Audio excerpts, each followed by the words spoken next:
Eu saúdo todos vocês que nos assistem com a paz do Senhor Jesus. Esse é o programa Batismo com o Espírito Santo. Um programa que trata das operações do Espírito de Deus, da maneira como o Espírito Santo agiu, não só no Novo Testamento. Você que conhece a Bíblia sabe que ali no dia de Pentecostes é que houve o derramar do Espírito Santo sobre toda a carne, sobre a igreja, os discípulos testemunharam, foram usados com o poder do Espírito Santo de Deus ali. Todos que conhecem a palavra de Deus sabem disso. E o que nós estamos fazendo nessa primeira parte, nessa primeira fase do programa, é uma sequência, compartilhando com você uma sequência de operações do Espírito de Deus no Velho Testamento. É isso mesmo, não chegamos ainda no Pentecostes, não. Estamos falando que o Espírito de Deus esteve presente ao longo de todo o projeto, só que de maneira pontual, específica, direcionada, personalizada, vamos assim dizer, no Velho Testamento. E aqui nós estamos trazendo profeticamente para as experiências que nós podemos ter. Convido você a acompanhar em oração esse conteúdo, porque há muitas experiências que o Espírito de Deus tem dado exatamente neste conteúdo, de operações do Espírito de Deus, quebrantamentos. O Senhor tem feito isso e, sobretudo aqui, nós, aqui no estúdio, temos sentido isso de maneira muito clara e eu convido você a viver isso junto conosco. Também, se estiver com a sua Bíblia na mão, abra no primeiro livro do profeta Samuel, no capítulo 16, nós vamos ler os versos 18 e 19, mas antes disso, deixa eu trazer aqui e cumprimentar os pastores que vão participar desse conteúdo, desse programa de hoje, né? Está aqui, você está vendo? Eu cumprimento os pastores aqui, como de hábito, né?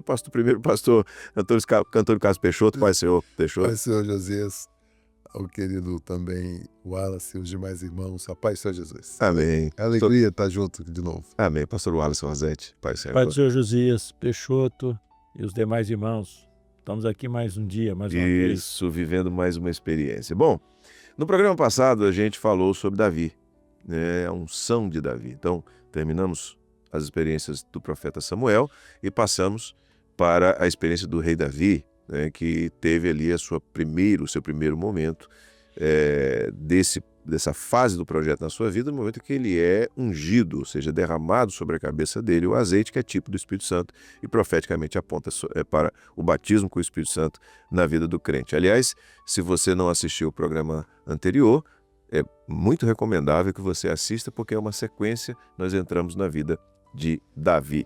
Vamos ver hoje, Wallace, né, os versículos 18 e 19 do capítulo 16 do primeiro livro do profeta Samuel. O que é que diz para que a gente possa discorrer aqui? Bem, no verso 18 diz assim: Então respondeu um dos mancebos e disse: Eis que tenho visto a um filho de Jessé, o belemita, que sabe tocar e é valente e animoso e homem de guerra, e sisudo em palavras e de gentil presença. O Senhor é com ele. E Saul enviou mensageiros a Jessé dizendo: Envia-me a Davi, teu filho, o que está com as ovelhas. Amém.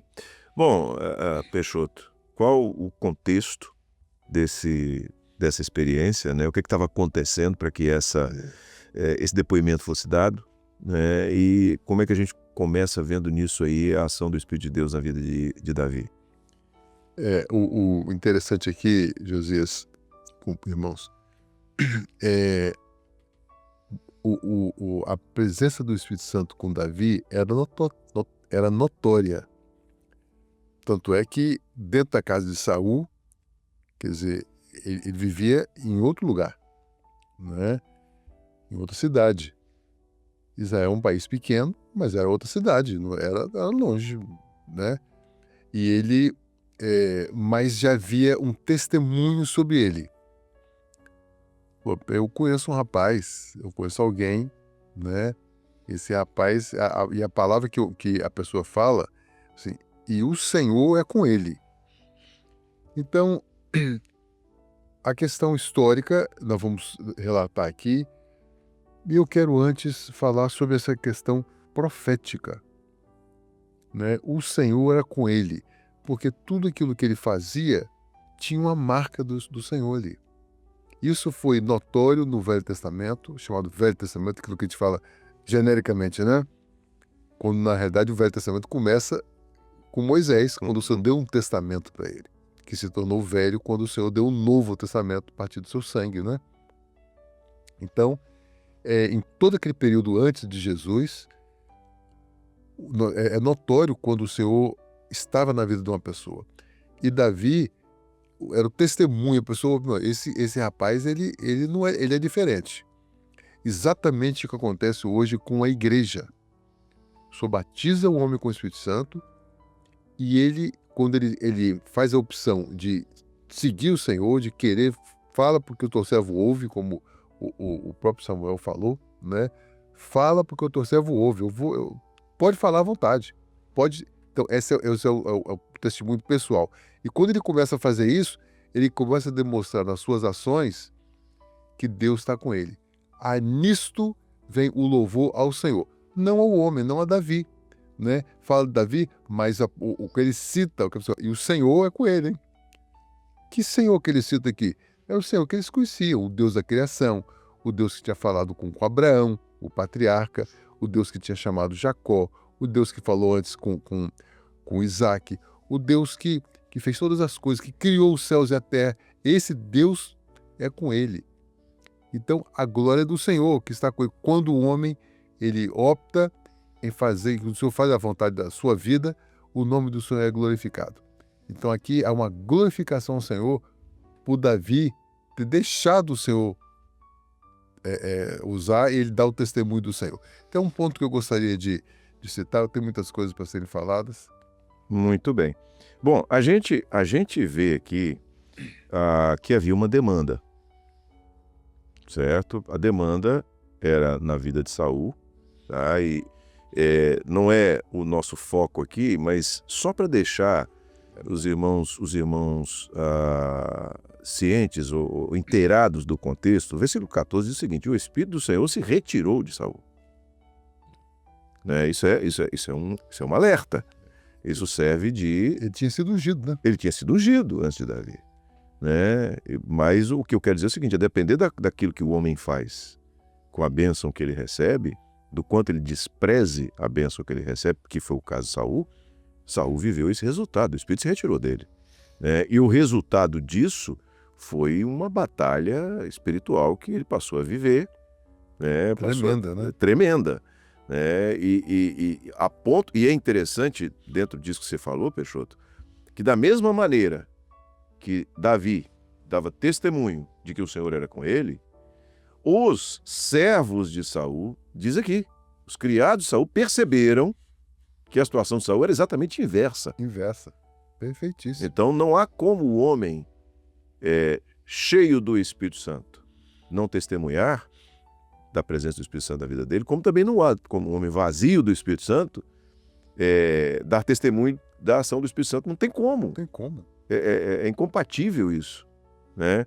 E eles, então, diante dessa, quando digo eles, os criados de Saul, para usar a expressão bíblica, né, eles identificam que a solução ali para aquela situação de Saul era a ação do Espírito de Deus, de alguma maneira. Era um servo. Alguém que está cheio do Espírito Santo. Alguém que está cheio do Espírito Santo. Eles identificam essa situação. Não era um remedinho tarja preta que ia resolver a situação de Saul, não. Era uma batalha espiritual. Perfeito. E ali era preciso a ação do Espírito Santo para que trouxesse paz novamente ao coração de Saul. E Saul, ele não identificou, ele não sabia. Ele falou: traz alguém que né, vai lá, buscai um homem que toque, né? E aí eu abro um parênteses para falar sobre a ação do Espírito Santo através do louvor, que é maravilhosa. Como o Espírito Santo de Deus opera através do louvor. É algo maravilhoso. Notável. Eu lembro de um dia, há muitos anos atrás, né, me perdoem aqui ocupar esse espaço, mas onde eu, muito jovem ainda, e que 2 pastores foram à Bahia para um evento, dos primeiros que aconteceram ali na Bahia, reunimos as igrejas num colégio, e no final daquele dia nós fizemos uma serenata e tal, e os irmãos, os instrumentistas que tocaram naquela serenata, eu estava entre eles, fomos receber uma imposição de mãos e o senhor mostrou que à noite, antes de dormir, nós tocássemos o nosso instrumento. E haveria uma operação do Espírito Santo de libertação, de um sono tranquilo, de repreensão de qualquer coisa da parte do adversário que viesse atrapalhar a nossa vida espiritual. Até hoje meu violão fica do lado da minha cama. Né? Isso tem décadas que o Senhor deu esse dom. E o louvor é tão importante, né? Que a palavra de trás o tangedor, a pessoa vai falar. Isso. Que eu possa profetizar, né? O uso do instrumento. E tem uma coisa que a gente observa na igreja, uma das coisas que mais chama a atenção quando as pessoas começam a frequentar, eu lembro de mim, é a palavra e o louvor. Né? E o louvor vem antes, exatamente para que haja o espaço do Espírito Santo. Ela prepara o coração para a palavra.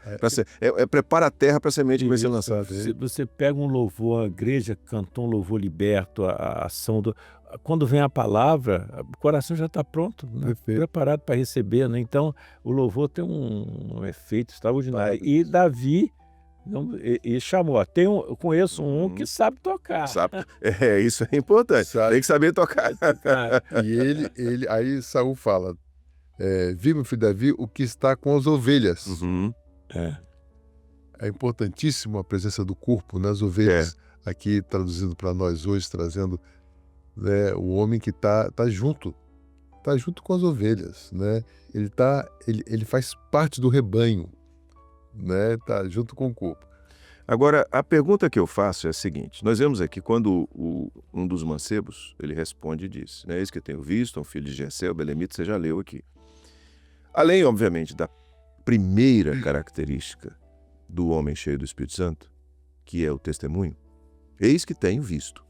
Né? Davi não precisou colocar uma placa pendurada no pescoço dizendo eu estou cheio do Espírito Santo. Não. É o testemunho dele. É o testemunho dele. E isso foi percebido. Foi visto. Eis que tenho visto. Primeira característica. Um filho de Jessé, o belemita, né? E aí você vem, sabe tocar, é valente, é animoso, é homem de guerra, sisudo em palavras, de gentil presença e o Senhor é com ele. Né? Então aqui você tem essas, se eu não errei na conta, aqui 7 características né? de Davi, né? Que são características do homem cheio do Espírito Santo. Como é que a gente pode trazer isso, essas características, para o servo hoje, no sentido do testemunho dele como cheio do Espírito Santo? Quer falar, Puxa? Não, eu vou começar falando. Primeiramente, eu quero voltar um item atrás, mas eu vou entrar nisso também. Nós usamos uma expressão aqui que é comum para nós, chamado louvor revelado. As pessoas talvez não entendam, não é todo louvor, não é toda música que é cantada que tem revelação do Senhor, não. Nós falamos isso categoricamente, particularmente eu e como os companheiros também. O louvor, quando é louvor, quando o louvor foi Deus que deu aquele louvor, há uma operação. Já foi falado aqui, eu queria frisar essa questão por causa do Espírito Santo. Então o louvor, quando é revelado, ele começa a operar na vida da pessoa. Né? E de quem ouve. De quem canta e de quem ouve. Exatamente. Primeiro na vida de você que é usado, que recebe a bênção de ter esse louvor. O Senhor te revelou um louvor do céu na sua vida. E todo louvor do céu revelado tem uma figura central, que é a figura do Senhor. Ele não dá o lugar dele para o homem. Não tem nem cabimento um negócio desse. Então, o louvor revelado, a glória vai para o Senhor, não é para o homem. Ele vai fazer, não, isso não tem revelação nenhuma, não. A revelação é quando tem o centro do louvor, é o Senhor. E foi aquilo que eles viram, ó, o Senhor está com ele, hein? Né? Mas voltando à sua pergunta, o Josias, essas características aqui que estão no versículo 18. Então, o 18. O 18, perfeito.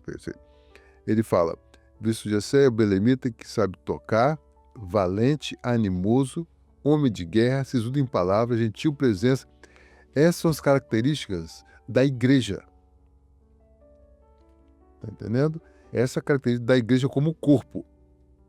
Então, assim como a igreja é o corpo, a palavra igreja quer dizer eclesia, que foi tirado para fora, né? O corpo do Senhor, ele tem essas características que todas aqui são 7 características citadas aqui. São as características do Senhor Jesus Cristo. Em um momento, a igreja, ela em um momento, quando necessita, no versículo 18, ela sabe tocar o instrumento, porque ela é instrumento do Senhor. Isso. É valente quando ela enfrenta a batalha, não com forças do homem, mas com a força do Senhor. O ser valente não quando o Senhor fala assim, suportai-vos uns aos outros. Quando é que você é valente nisso? A hora que você suporta no Espírito, a pessoa fala com você, você baixa a cabeça. Você está sendo valente naquela hora. O valente cheio do Espírito Santo é assim. Esse é o valente, ele cheio do Espírito Santo. A carne é outra coisa. Davi tem experiências dele que ele enfrentou o urso, o leão, mas tudo isso é profético. Isso. Pode falar, querido. Não, só você falou do valente. O valente ser valente é ser obediente ao Espírito. Isso. Quando nós somos obedientes ao Espírito, nós somos valentes. Né? A palavra nos orienta. De obedecer, né? Então são características da igreja isso aqui. Só uma abordagem aqui. Animoso é diferente de animado, tá? Lógico. Às vezes a pessoa só é animada. O animoso é o que tem ânimo. Animoso, o Senhor manda você fazer uma coisa, quando você falou que você foi pastor de várias igrejas, né? Como você pode dar conta de várias igrejas? Não, mas você é animoso, o Espírito, você vai, você viaja, você passa... Você tem o ânimo, o vigor. Fora de casa, servindo ao Senhor, tá entendendo? O Senhor manda você para uma viagem para o exterior com um problema dentro da sua casa. Isso é ser animoso. Você vai trabalhar para o Senhor e o Senhor cuida da sua casa de uma maneira maravilhosa. Então, a igreja fiel, ela tem essas características aqui, de animosidade no espírito. Fala, José. O tocar também fala da sensibilidade, né? Ser sensível, né? Normalmente, a pessoa que é usada muito no instrumento e louvor, ela tem que ser sensível, né? Para executar aquilo que o Senhor quer, né? Então, fala da sensibilidade, o valente em obedecer, né? É vigoroso, que você já falou, né? Predisposto em fazer, não fica olhando o que tem pela frente, né? Encara o desafio, né? Homem de guerra, Davi foi esse homem de guerra, né? Então, nós como homem de guerra, guerra pela a luta da salvação, né? É o que Paulo diz, combati o bom combate, quer dizer, é a guerra que nós estamos diante de a guerra, a peleja está sempre presente, né? Deixa eu te fazer uma pergunta, Wallace, nisso aí.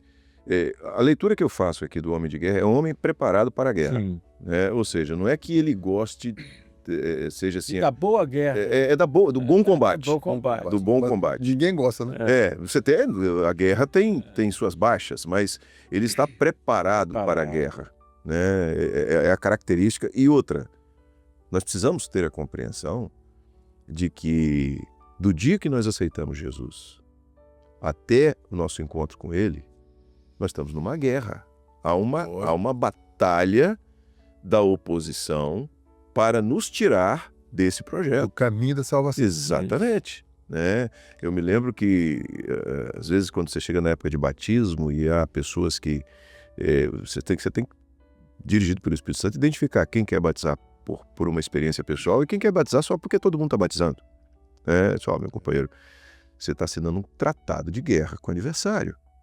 Descer as águas é você... Amém, amém. Pronto, glória a Deus, vamos lá, vamos seguir, porque é nessa guerra que eu estou desde a minha meninice. Então eu sei o que é isso e vamos seguir, vamos entrar e vamos... Então é essa guerra.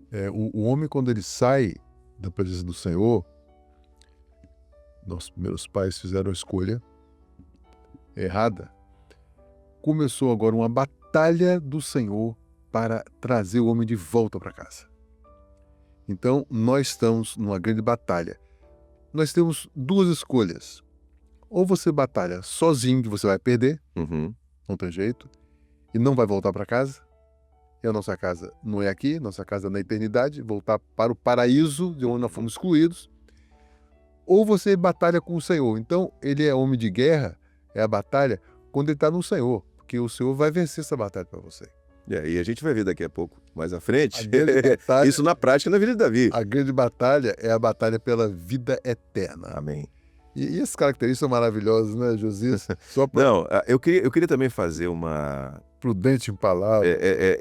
Essa expressão sisudo em palavras e de gentil presença, eu sempre acho muito interessante disso aqui, porque você traduz sisudo por prudente, você também traduz sisudo por firmeza, por firme em palavras, seguro naquilo que fala. Isso. Né? Não fala além daquilo que é revelado. Exatamente. Mas algumas pessoas talvez possam perceber essa abordagem de sisudez como dureza, e não é. Não é. Lógico que não. Eu não preciso, cheio do Espírito Santo, ser duro com meu irmão, mas eu posso ser firme na minha posição, na minha decisão, porque a gentil presença vinha logo na sequência. Perfeito. O Espírito Santo faz isso com a gente. Eu posso chegar para o meu irmão, conversar com ele, orar junto com ele e, eventualmente, e isso é um papel do ministério, corrigi-lo sem precisar ser duro com ele. Eu não preciso machucar a ovelha, né? Mas eu posso corrigir. E essas duas características, a gente não pode se conformar com o mundo, para usar aquela expressão bíblica, né? Tomar a forma do mundo, aceitar qualquer coisa. Não vos conformeis com esse Com esse século, né? século. Anos 12. Mas também eu preciso ser Transformai-vos. firme, mas ao mesmo Revesti-vos. tempo gentil. É o que o Espírito Santo faz com o homem. Né? Essa relação do homem com o homem, quando você trata com uma pessoa cheia do Espírito Santo, é completamente diferente. Muito bem. Quando você está no Espírito, você aprende aquilo que o Senhor está revelando para você e fim de história. E a melhor característica, o Senhor é com ele. Essa é maravilha. Essa é. Rapaz, pensa num servo de Deus, que as pessoas, os colegas de trabalho, os vizinhos, os pais, não, o Senhor é com ele. Deus é com ele. Isso aí, Josias, é maravilhoso. E só para encerrar minha prosa aqui, o Senhor é com ele, né? É uma necessidade como igreja, que o Senhor tem que estar em nós para o arrebatamento. Se o Senhor vem arrebatar a igreja, assim, o Senhor, ele não vai ver o Wallace, Rosete, nem vai ver você, nem vai ver nada. Ele vai ver quem está lá. É o Senhor que está com ele, vamos embora. Isso. E você vai embora como igreja, característica da igreja fiel. Amém. Bom, a gente precisa encerrar por causa da hora, infelizmente. Mas eu vou pedir permissão para vocês só para deixar uma mensagem para quem está em casa, que é exatamente o verso 19, quando Saul envia mensageiros a Jessé, dizendo: envia-me a Davi, teu filho, que está com as ovelhas. Eu quero dizer uma coisa para você. Se você estiver cheio do Espírito Santo, tem serviço para você, tá? Tem uma obra a ser realizada, você vai ser convocado, sim, e quem está te convocando não é o pastor da igreja, não é o responsável do grupo de assistência, quem está te convocando é o Senhor. Ele está te convocando porque há uma necessidade e o Senhor te encheu do Espírito Santo para atender essa necessidade, tá bom? Fica atento. Fechou? A paz do Senhor. Pai do Senhor Josias, glória a Jesus. A gente termina o programa já sentindo, o ideal era continuar, mas tempo é tempo, né? Pai do Senhor Josias, Wallace, os irmãos que estão nos assistindo, a paz do Senhor Jesus. Amém. Wallace, a paz do Senhor. A paz do Senhor a todos que nos assistem. Que bom. Já estou querendo chegar na próxima semana. Tá certo. Bom, para você que está nos assistindo, Deus abençoe. Continue lendo acerca da história de Davi. Primeiro livro do profeta Samuel, segundo livro do profeta Samuel, você vai ter ali toda a história. Acompanhe aquilo que a palavra de Deus está trazendo e aquilo que nós estamos também conversando aqui. Você faz parte dessa reunião. Quer provar que você faz parte da reunião? Vai lá nos comentários e comenta, fala alguma coisa, fala sobre o programa, a importância dele, fala de onde você é. Isso mesmo ajuda a potencializar esse conteúdo dentro da plataforma do YouTube. Também, claro, se você puder curtir e compartilhar, isso é muito interessante. Deus abençoe, a paz do Senhor Jesus.